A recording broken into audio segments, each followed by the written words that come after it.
Kaya yung pagmamahalin at paglilingkuran habang buhay.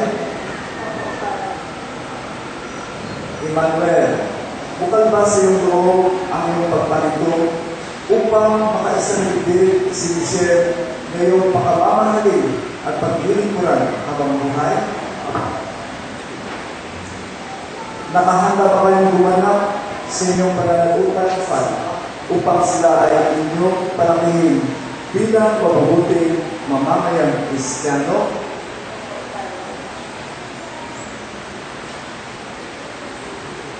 Napakagandang ng asawa.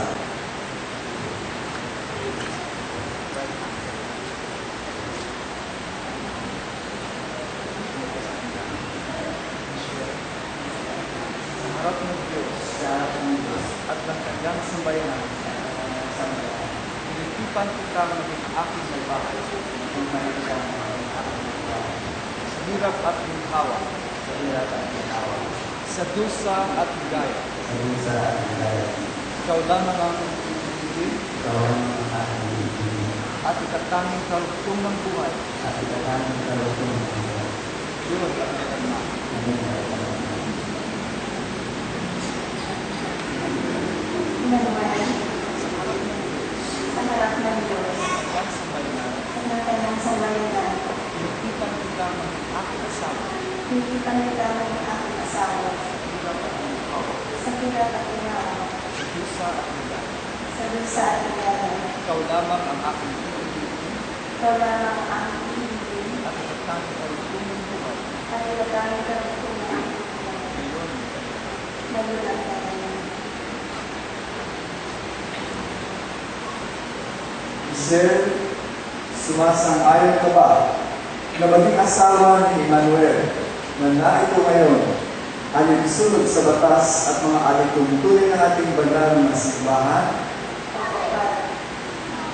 Kung puso ba ang pagkakalaw mo sa Kanya ng iyong sarili bilang Kanyang may bahay? Nakalaan ka ba balikatin sa piling niya ang pananagutan ng buhay may asawa? Sunod sa batas at mga alituntunin ng ating banal na simbahan? Kung puso ba ang pagkakalaw mo sa Kanya ng iyong sarili bilang Kanyang asawa?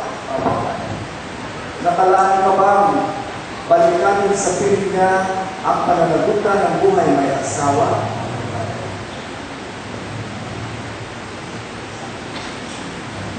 Ama namin Ama namin kapal, pagpalain mo kami isang pala, mapag-ibigin po sa lahat ng oras, sasamahan namin kayo sa iyo, sa puso diwa, labis sa at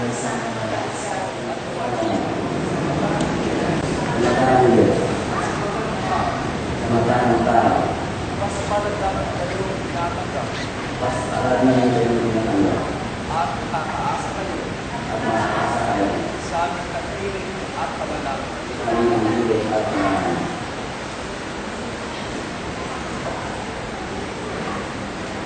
Bilang tagapagpatunay ng simbahan, pinagtitibay ko binabasbasan ang pagtataling puso na inyong pinagtipan sa ngalan ng Ama at ng Anak at ng Espiritu Santo. Amen.